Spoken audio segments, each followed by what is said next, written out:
Well, hi there and welcome. It's nice to see you. Jonathan Foust here. Welcome to this webcast. Change of location, change of microphone, change of monitor, change of camera. Uh, just going with the flow here. Technical challenges, a puppy. I am needing to draw on these 7 factors of awakening in order to go with the flow here. It's all good stuff, but lots of change. Speaking of the 7 factors of awakening, we're going to be exploring now what are we on now? This is like the 5th factor of awakening, which is about calm and tranquility, which I could use some of. Maybe you could too. Before we launch into this with our short meditation, some quick announcements. Thank you so much to the Insight Meditation Community of Washington, to Glenn Harrison for being our producer, for streaming this, getting this out there.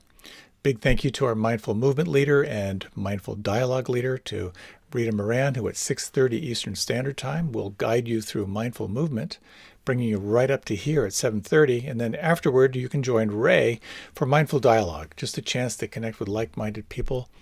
Like-minded people are incredibly valuable. And those links are on my website and on my Facebook page, so please do avail yourself. All of this is offered freely to make sure that no one has ever denied access to these practices and teachings. So if you feel inspired to support this, thank you so much. It does take time, attention, finances to kind of keep this thing rolling along.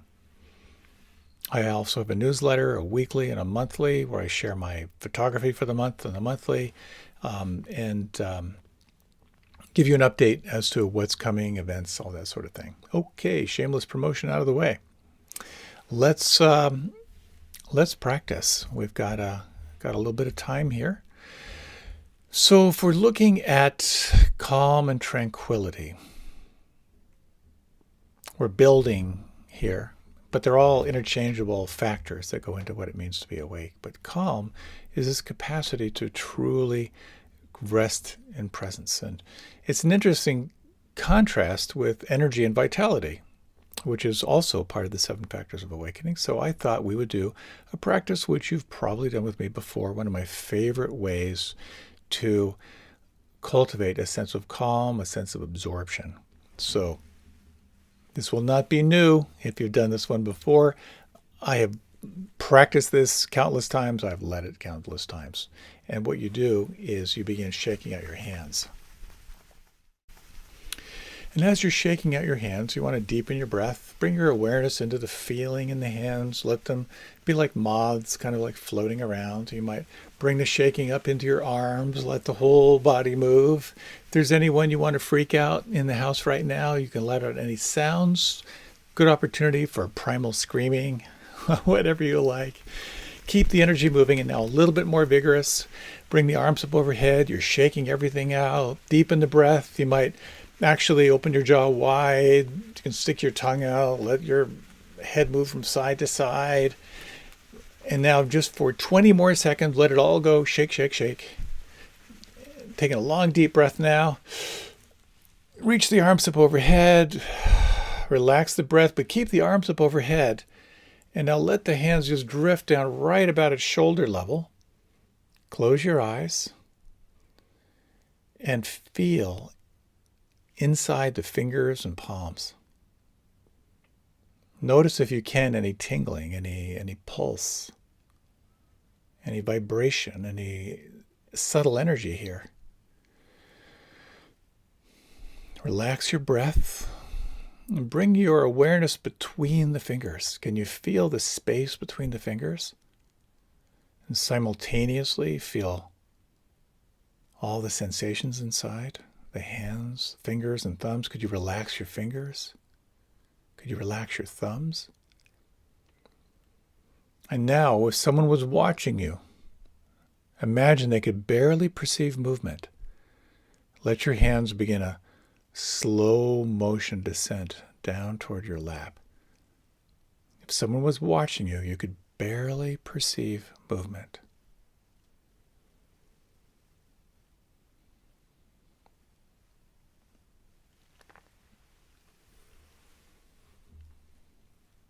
As you do so, relax. Relax the muscles of your face. Relax the tongue. Feel the subtlety of movement.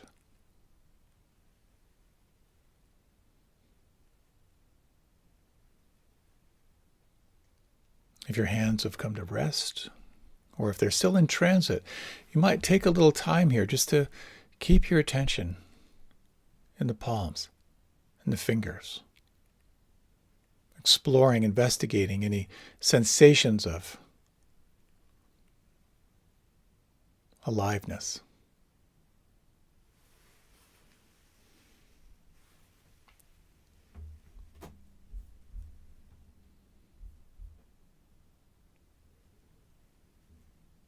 Calming on the breath out, softening on the breath out.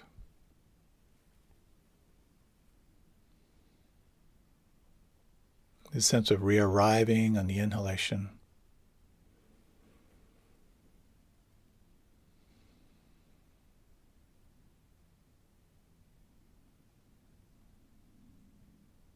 Softening on the breath out.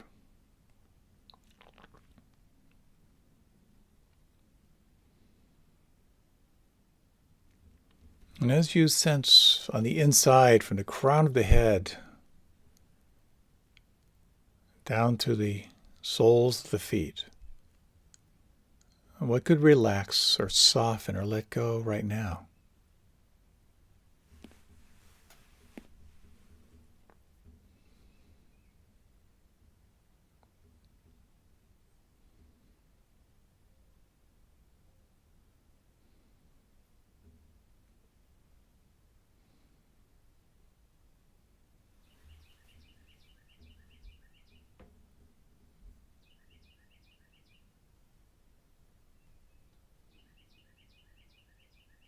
You might explore the following on the inhalation.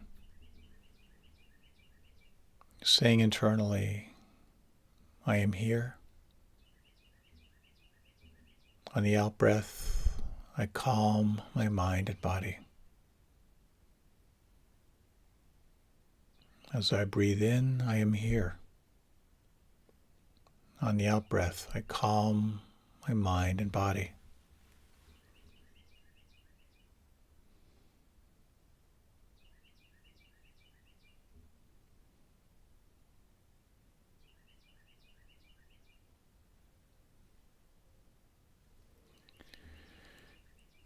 And you might explore, you might sense what it's like to cultivate two essential elements. The first is deep and profound relaxation. The face expressionless. The inside of the mouth relaxed. Palms soft.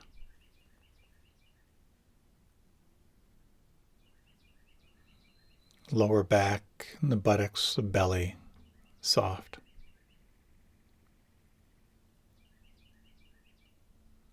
Soles of the feet soft. Deep relaxation, and at the same time a quality of alertness. Awake to what is here right now.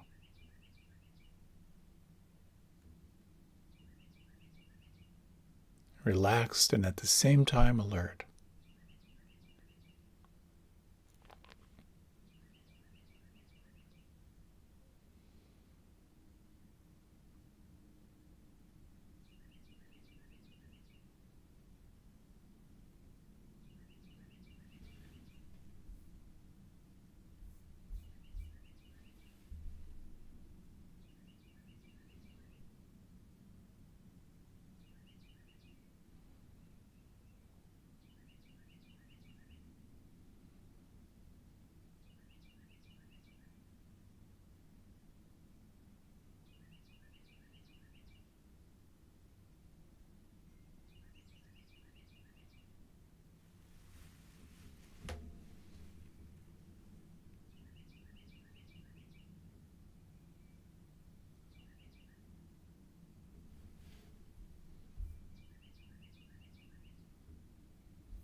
What could relax or soften right now?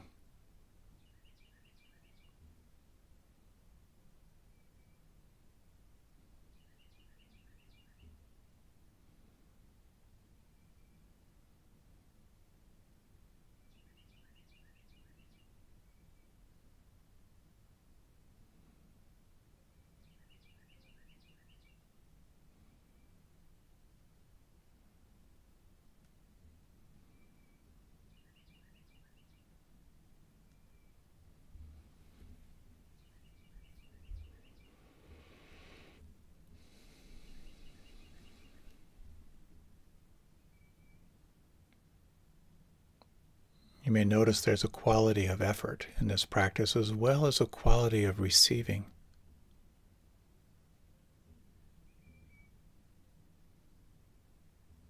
In these remaining minutes, you might like to explore dropping a little deeper into the softening, letting go of the anchor, whatever your object of concentration is, hold it very lightly or let it fall away. Let your awareness open 360 degrees. What is happening right now?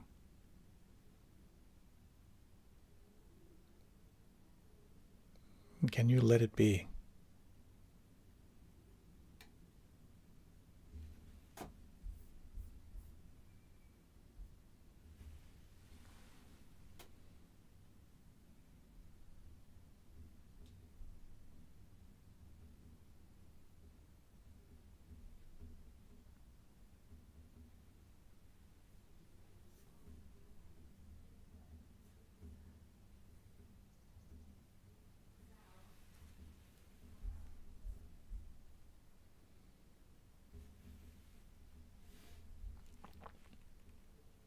Over the next minute or so, you might let all technique fall away. How intimately could you relax and rest in presence, allowing everything to be exactly as it is?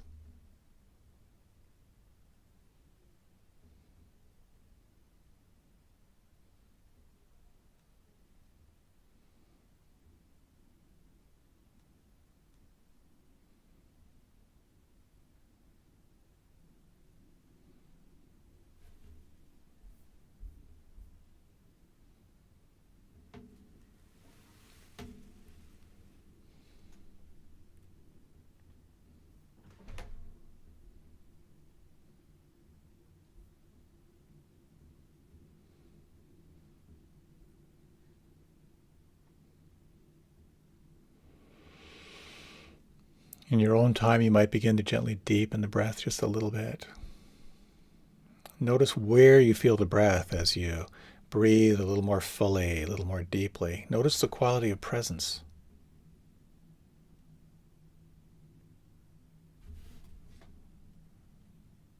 When you're ready, you can very gently open your eyes or remain with them closed. In these days of so much turmoil and change, calm and tranquility can feel very elusive. And yet, when you can cultivate it, when it's here, your capacity to be with whatever arises becomes dramatically enhanced. Please enjoy the following talk on cultivating joy, rapture, and tranquility.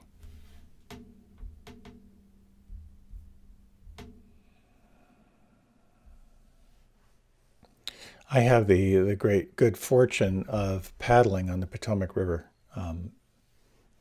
pretty much every day when I can. And one of the things I love about paddling on a river is the river is very alive. The Potomac will flood sometimes. I mean, it's not uncommon to have it go up 5 or 10 feet. And then it'll go quite a bit lower. And we get the migrating birds and changing seasons. It's just one of my favorite things in the world. And it's interesting how sometimes when it's flooded, it's really, really hard to paddle out there because there's just a lot of flow. But it's equally hard sometimes when the flow is really low because you can only get up through certain channels, and it's a little bit like paddling up a garden hose. The other day, the flow is pretty moderate right now, but going upstream is pretty tough. So I was working pretty hard to get to where I wanted to go. I have a couple of favorite spots I like to check out. And so working. And then finally I kind of reached my spot and I stopped. And I noticed that as soon as I stopped, there was this flood of sensation. Just all the birdsong came rushing in, and the awareness of the temperature of the air and the light and all the richness of the experience was suddenly available to me because I had moved from doing into more of a sense of being. As I like to say, one of the things I love about yoga is how good it feels when I stop doing yoga. And this is an essential part of any practice, of conscious effort and then conscious relaxation and conscious receiving. We've been talking over these last weeks about these 7 factors of awakening, and I'd like to talk now a little bit about this factor of calming, sometimes described as cultivating tranquility or cultivating relaxation. And what I'd like to cover in the little bit of time I have with you is to talk about the power of calming, what you can actually do through cultivating this, I was going to say muscle, or this reflex of letting go, some of the techniques for calming, some of the challenges in calming, and then some strategies that might be really helpful for you. About 5 years ago, a good friend of mine, Matt Ostreicher, ashram friend, had asked me if I would be interested in hosting his vision for a spiritual late night talk show. I loved the idea, and he and I would chat about it over the years. And then at one point he said, look, I really want to do this. Would you be up for it? And I was really quite reticent. I explained I have a face made for radio, not for video. And as we went back and forth, and he said, no, we're looking for a cool professor type. So we think you'd be great. So I don't know why, but I said, okay. And I didn't realize just how big the production was. We kicked back ideas around what it would look like. And I love the idea. The idea was that it would create some interviews that would go deeper than your traditional, late night talk show, more like little mini TED Talk experiences. And it would feature a social activist, a spiritual teacher, an artist, and a scientist. And would have great music. It would have a great band. Seemed like a really, really cool idea. So we were going to do a pilot and see what happens. And actually, the pilot has just been released. So if you'd like to go to my Facebook page, you can find it. It's called One with Anything. One with everything. And so I made my way up to the Bijou Theater in Bridgeport, Connecticut, which is a kind of a good-sized theater. And I was surprised how big the theater was, and I was surprised at how big the band was. And Matt was the music director for the Apollo Theater, and he's an amazing musician. And there was this amazing band, an amazing singer as they were kind of warming up and so forth. And before the show started, I was backstage, and the band kicked in, and it was amazing. The whole theater was just rocking. People were standing up and dancing, and I was supposed to open the show in a few minutes. And I had a very, very profound moment where I thought, what am I doing here? You ever have that experience? Like, what am I doing? How did I get here? What am I gonna do? I'll come back to what I did. But one of the elements when we are under duress is learning how to calm ourselves, learning how to cultivate relaxation, how to soothe the mind. Of course, we have all kinds of ways of soothing the mind that aren't so wholesome. One of mine was get more work done, which doesn't work that well. But with so much going on in the world right now, so much conflict, so much fear, so much anxiety, so much polarization going on, calming is really important. But it's also a little bit contradictory, because there are those who are saying, with all that's going on in the world right now is not the time to be slowing down. Now is the time to step up and be active. And that's true. But calm and relaxation and tranquility can dramatically inform your effectiveness in the world. It's not just what you do, but it's how you do it. And this is where the whole idea of self-care comes in as part of the spiritual journey. Self-care so you can keep your heart open. How to keep your heart awake in the midst of so many inclinations to just want to shut it down. So it's easy to feel angry. It's really, really easy these days to feel disassociated, to not want to feel.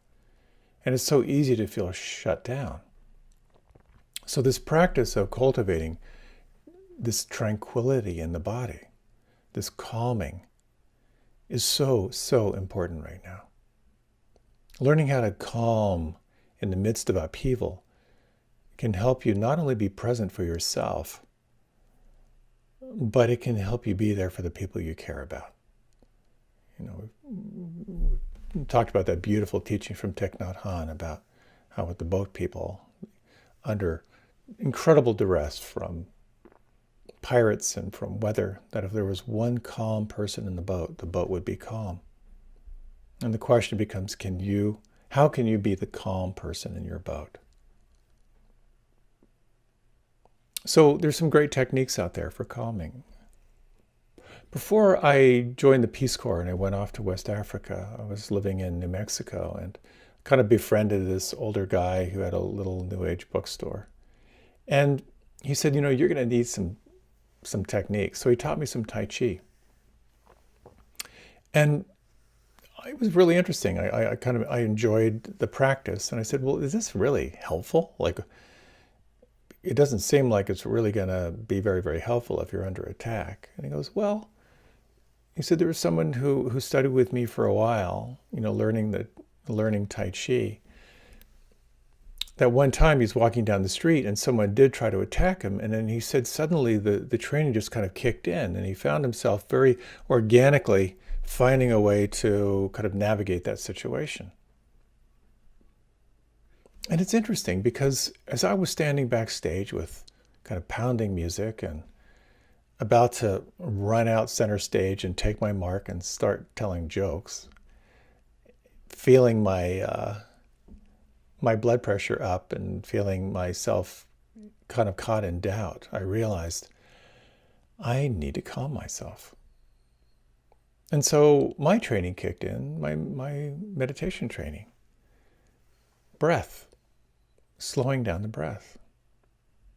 So I just took a few slow, deep breaths. I could immediately begin to feel, number one, I was more embodied, more aware of the tension, but I was also a little bit more aware of kind of the calm behind the tension. And then my training in walking meditation kicked in. And so I was able to do a little mindful walking. So just in those moments, walking and breathing in the darkness, in the meantime, with this band, the noise on the other side of the curtain, I began to feel a sense of calm.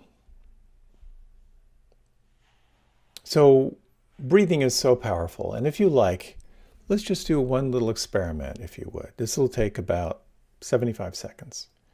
If you can close your eyes, notice where you feel the breath right now. Where is it the most predominant? And then if you would, take 3 slow, deep, and smooth breaths right now.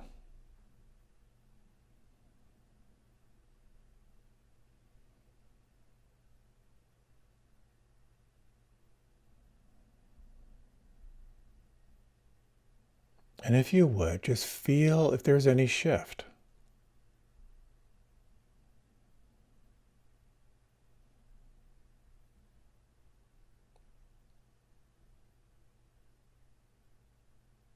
So if you like, you can open your eyes. How you breathe tends to reflect how you feel.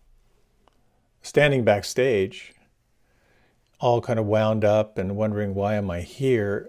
I was barely breathing. My breath was really shallow.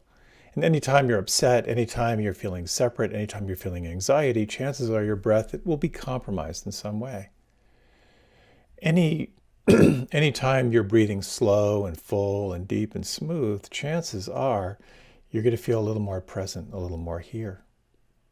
So breath is very, very powerful. And if you've done any yoga, you know there's a whole system of breathing techniques that are designed to shift not only your nervous system, but shift your consciousness. And so the breath is very, very critical and important in meditation practice as well. It's a technique for calming. And here, what I find quite often is if I do some controlled breathing in the beginning, and then shift to non-controlled breathing, something very powerful occurs. So here are the instructions from the Anapanasati Sutta. I'm going to change the pronoun a little bit. Breathing in long, she discerns, I am breathing in long. Breathing in short, she discerns, I am breathing in short. She trains herself, I will breathe in sensitive to the entire body. She trains herself, I will breathe in calming bodily fabrication. She trains herself, I will breathe in sensitive to rapture. She trains herself, I will breathe in sensitive to pleasure. She trains herself, I will breathe in sensitive to mental fabrication. She trains herself, I will breathe in calming mental fabrication. So the breath becomes this amazing tool. And if you like, again, you can just close your eyes. We'll just review these kind of from the inside. So if you close your eyes, again, let the breath be utterly natural and free-flowing and effortless. Notice if you're breathing in long or if you're breathing in short.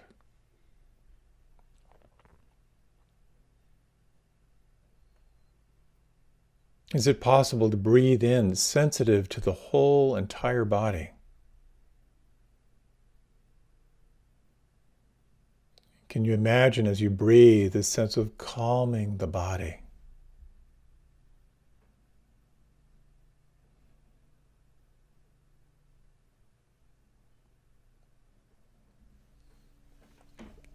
Can you sense as you breathe in being sensitive to an inner sense of joy?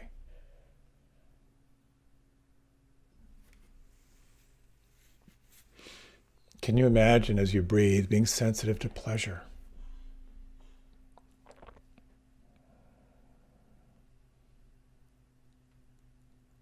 Can you imagine breathing in sensitive to the movement of the mind?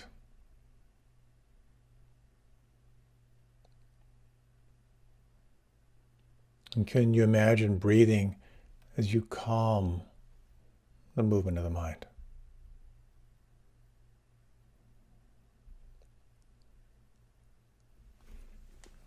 If you like, you can deepen your breath. If you like, you can open your eyes. Aware of breath, aware of the whole body, aware of the movement of the mind. These are essential qualities of this practice. If you've ever had someone say to you, take 10 breaths before you say something in anger, it works. And if you really do it, you might even forget what you were so angry about in the beginning. So the teachings talk about calming the body and also talk about calming the mind. And of course, they're inextricably linked, but it's helpful just to go for the body. Because if you calm inside, chances are very, very good that you'll also calm the arising of mind, the arising of emotion. So calming is a critical factor in awakening. Agitation is soothed when it's relaxed and when it feels connected. When you cultivate calm and tranquility, it's almost as if you're inviting the restless mind back to settle. Calm and tranquility are really powerful shifts, and they're even more powerful when you combine them with attention and concentration. But like anything, calm and tranquility and relaxation have to be held in balance. So again, as I was backstage, walking, breathing, they really helped. I actually started to feel good. And paradoxically, just like when I was paddling up the river, focus, and then stopped, my awareness became super heightened backstage. It was kind of a blissful feeling started to arise, like, oh my gosh, there's so much energy here. The feeling was so good. And in a way, it would have been tempting just to kind of stay with that blissful feeling, maybe even lie down and take a nap. But I had to call on that tranquility in order to respond. And then the response came. Joseph said in his great voice, "Welcome to One with Everything, and now your host, Jonathan Foust." And I ran out center stage and jumped in. I was so grateful to have had that moment of collecting myself. I can't imagine how it would have been otherwise. So it's about remembering ease. And one of my teachers talks about how this word ease is kind of a mantra for him. So you might again just to kind of close your eyes and again take 3 slow, deep breaths. And on the exhalation, you might just gently say the word ease.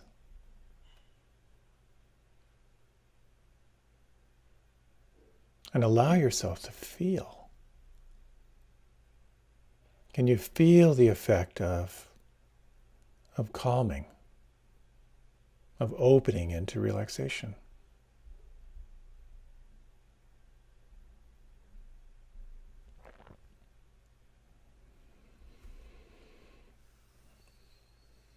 Then again, as you're ready, you can deepen your breath and open your eyes.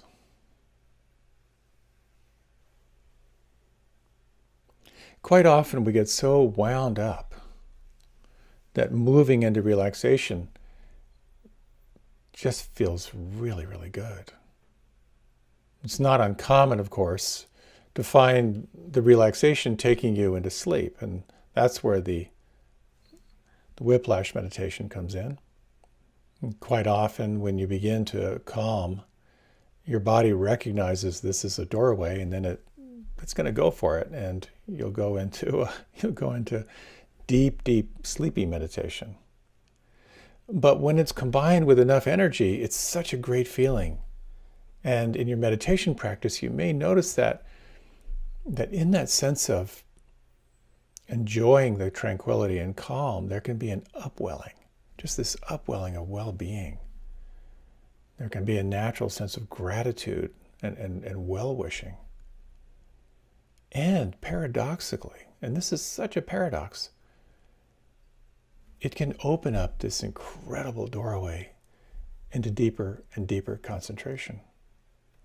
The more you relax, the more you feel. The more you feel, the more you notice. The more engaged you get into what you notice, the more absorbed you get. The more absorbed you get, the more bliss can arise. But an interesting thing occurs. When you begin to explore cultivating tranquility and calm and relaxation and combining it with concentration, is these states of joy, of rapture begin to arise. And they come with a side effect called attachment. It's very, very easy to get attached to kind of the non-ordinary states that arise through combining tranquility and concentration. Next week, I'll be talking about concentration, a little bit more about that. But for now, just remember that calm and tranquility go hand in hand with the concentration practice. They're incredibly powerful states that can arise when you combine these two. The calming, again, is, I find it helpful to think of it as a physical sense of tranquility. So it's about sensing in the body, using the breath as a way to bring in a sense of here and now. The sense of tranquility can be like on a really, really hot day, just slipping into kind of cool water and holding your experience, holding that sense of tranquility becomes a practice almost unto itself. And so in this practice, as we've talked about these factors of awakening, first you establish mindfulness, kind of non-judging awareness of what it's like to be present to what's here without the filter of greed, hatred, or delusion. When you do that, it begins to open up your experience and you begin to recognize what's actually happening. And here you call on the next factor of investigation. Wow, let me have tea with this. Let me look a little closer at what's going on. And as you look closer, there's kind of an energetic response where you actually feel more energy. There can be almost like a joy of discovery that can arise in your practice. It actually feels really good to be in the here and now. And this can arise into a sense of settling. And it was just a sense of like, this is a good place to be right now. And here, in this place of this is the right time, you can move deeper and deeper into your experience. So the middle way, relaxed and alert. What a cool combination. Deeply relaxed, at the same time alert. It's always seemed kind of contradictory, but when you bring those two together, it's very, very powerful. And again, if you find yourself moving too much into relaxation, there's almost a sense of disengagement. But it's a tool that you can use that can really impact your effectiveness in the world. So I'd like to share in the little bit of time I have left some of the strategies, a few more strategies for calming. There's a story that I like to tell. Like one of my fascinations in life is this balance of intuition with mindfulness. And there's a story of this salesman who had an appointment with an executive. And the executive of this company, the CEO, was really well known for taking disparate ideas and then putting them together, packaging them, and making a lot of money. And he went into the secretary and announced that he was there. And the secretary said, well, he's in his idea room, and I don't know when he'll be out, so you just have to wait in the waiting room. So he did. We thought, the idea room? After a little while, the secretary told him it was fine to go in, and he went in to do his presentation. But before he began, he said, your secretary told me you were in your idea room. What's that, if you don't mind? And so the CEO said, well, let me show you. And there was a little tiny little room kind of adjoining his office, and in it was a cot, a table, a chair, a yellow legal pad, and a pen. That's it. He said, so this is your idea room? He said, yeah. So what I do is when I have some decisions I need to make, or there's just some part of the puzzle that hasn't come together yet, what I like to do is to go outside for a vigorous walk. And then I just go into my idea room and I lie down on that cot and I wait. This is what relaxation and tranquility can do. Learning how to set it all down. And as I like to say, you can't make intuition happen, but you can cultivate the environment for it to happen. And so for him, that practice of having an issue, having a question, and then energizing himself, and then just relaxing, then the ideas would flow. Then the shift in awareness would flow when all the different little data points would start to come together in his consciousness.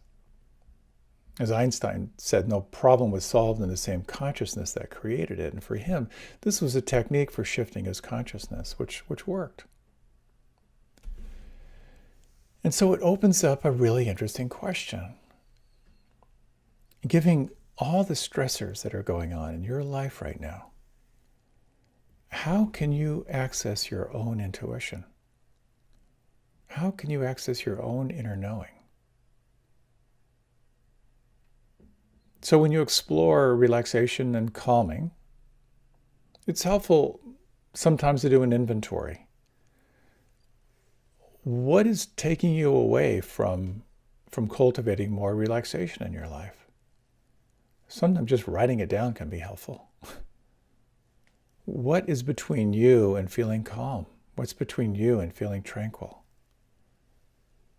And sometimes just naming it, sometimes some actions can be really, really helpful.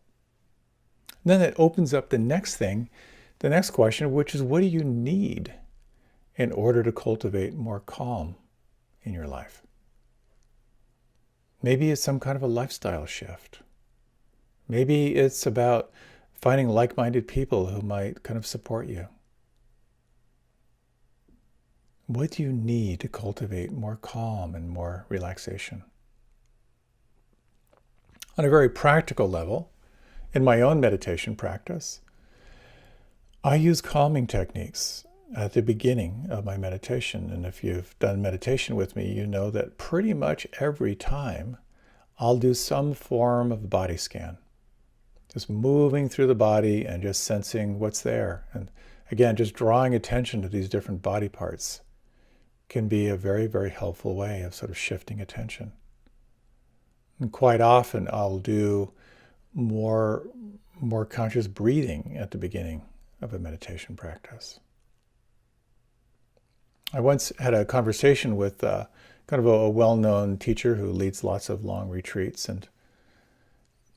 and he said to me, this is before I moved down to Washington, D.C., he said, for someone living in a busy urban environment, a meditation practice alone may not be the right practice because there's so much tension that we tend to build up in life that it might require more movement. You might need more yoga or more physical practice in order to release those deep-seated tensions.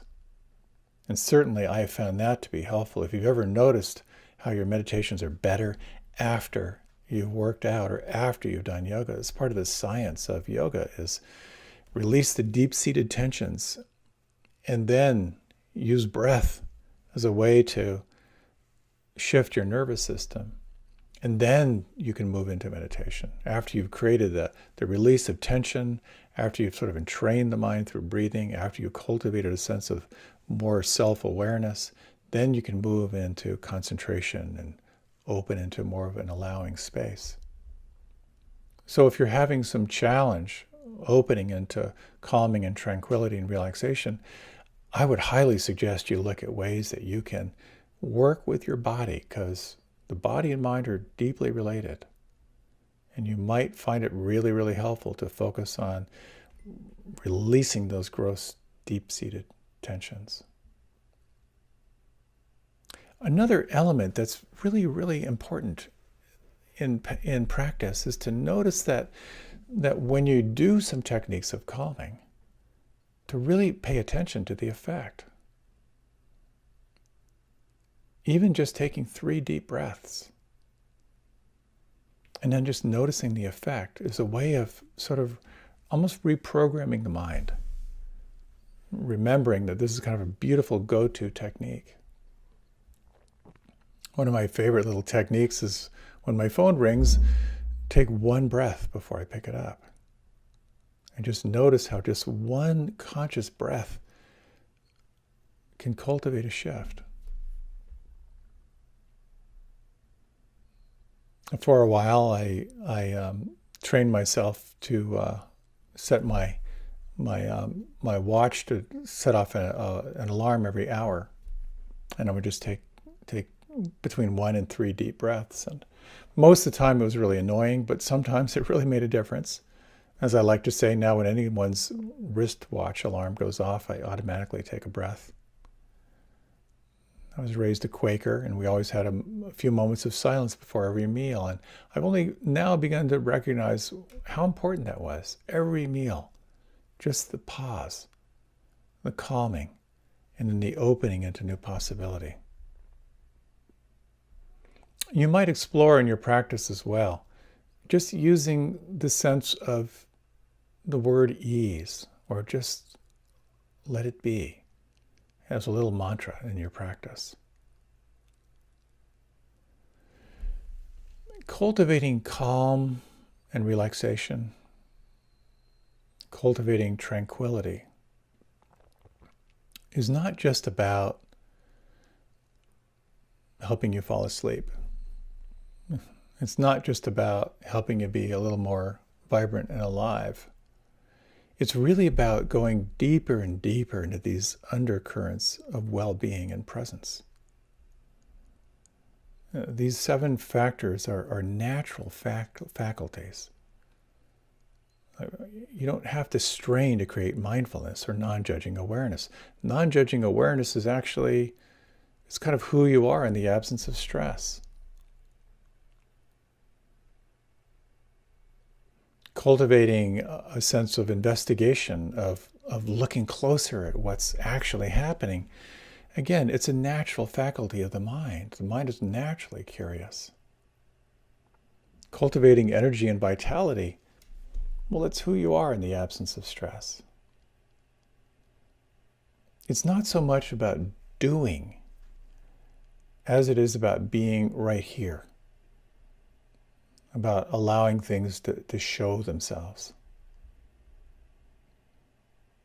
And again, with these 7 factors of awakening, they're kind of in contrast to these 5 hindrances of aversion, of craving, of restlessness and worry, of sloth and torpor, of doubt.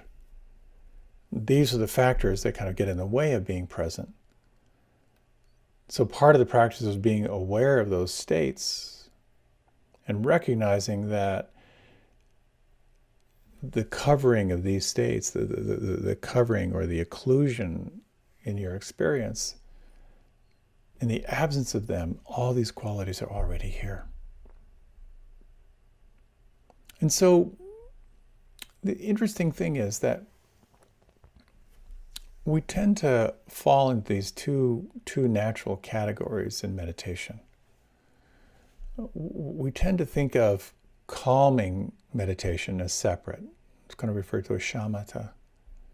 And then insight meditation, or vipassana, as 2 kind of distinct practices. So one of them is about calming and cultivating a sense of peace and internal happiness. And then insight is about kind of the clear understanding of what's arising.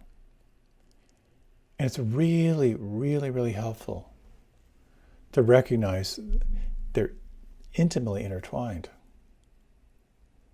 That using the techniques of calming are what creates the foundation or the most optimal environment for insight to occur. to train yourself to arrive, to really arrive where you can receive the moment as it is a natural step into your capacity to recognize what's true.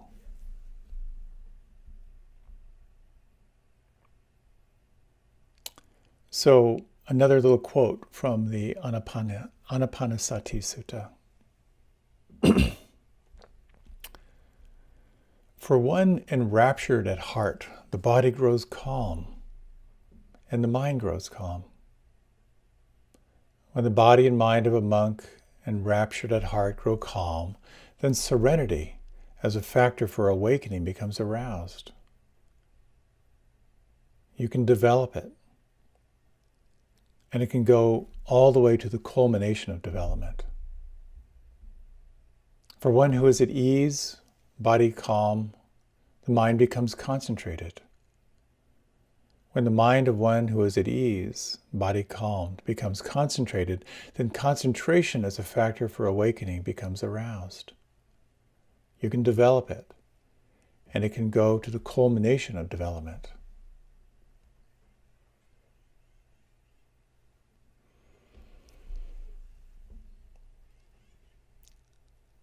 This practice is about balance, all about the middle way. Such a beautiful articulation.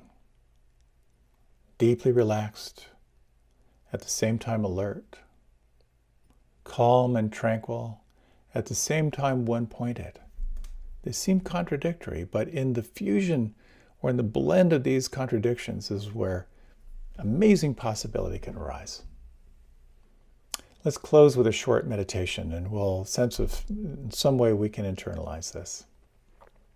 If you like, once again, you can close your eyes, and you might take 3 slow and full deep breaths. And as you breathe out, you might just sense a quality of ease, a quality of letting be.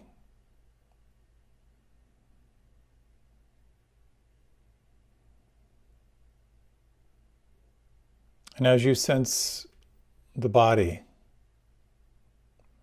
sense the breath, effortless and free-flowing. Noticing when the breath is long. Noticing when the breath is short.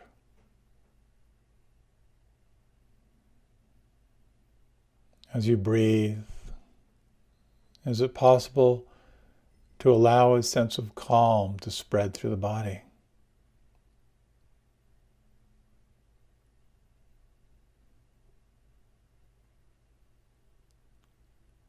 Noticing the natural movement of the mind, and as you breathe, is it possible to calm the mind?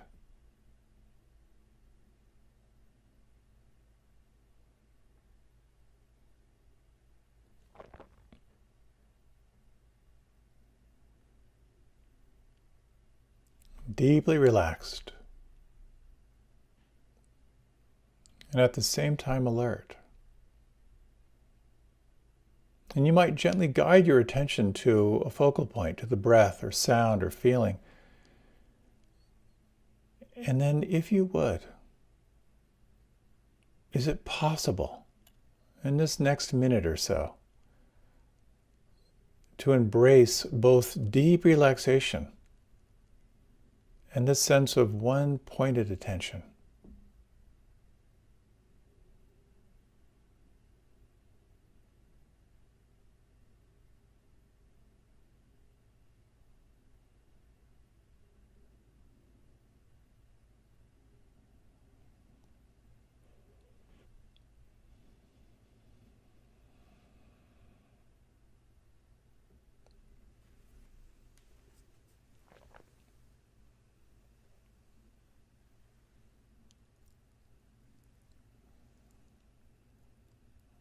And now let all technique fall away.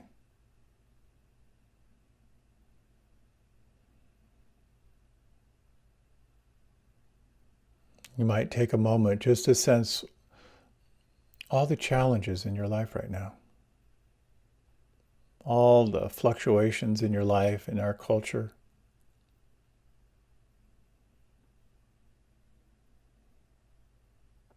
And can you imagine, in the midst of your life, your commitments, your responsibilities, your relationships, that you might in some way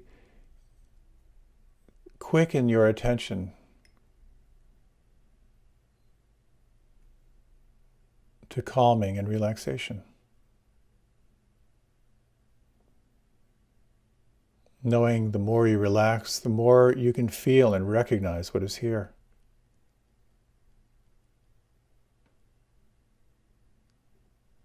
And you might, in your own way, call on some quality of loving presence, kindness, compassion, and joy. And imagine your experience as you calm, as you rest in presence, to suffuse your experience with a sense of kindness or empathy or compassion.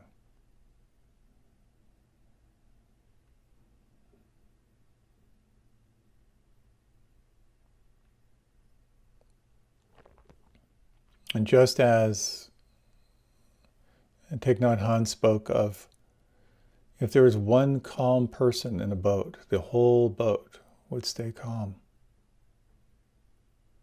Can you imagine that calm person in the boat being you? You might fully be there for yourself and for those you care most about, those who look to you.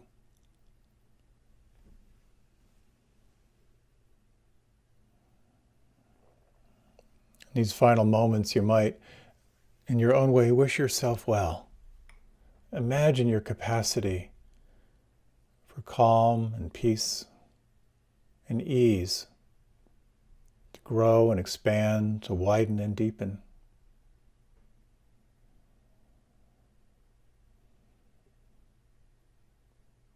And offer that well-wishing out to those in your inner circle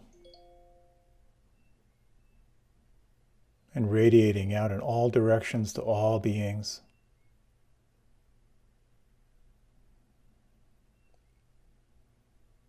May all beings open to this inner state of presence.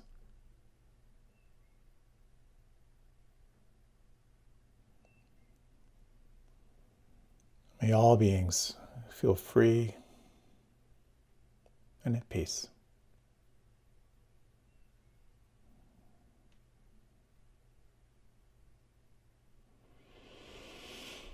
In your own time now, you might deepen your breath. When you're ready, you can open your eyes. Thank you so much for your time and attention.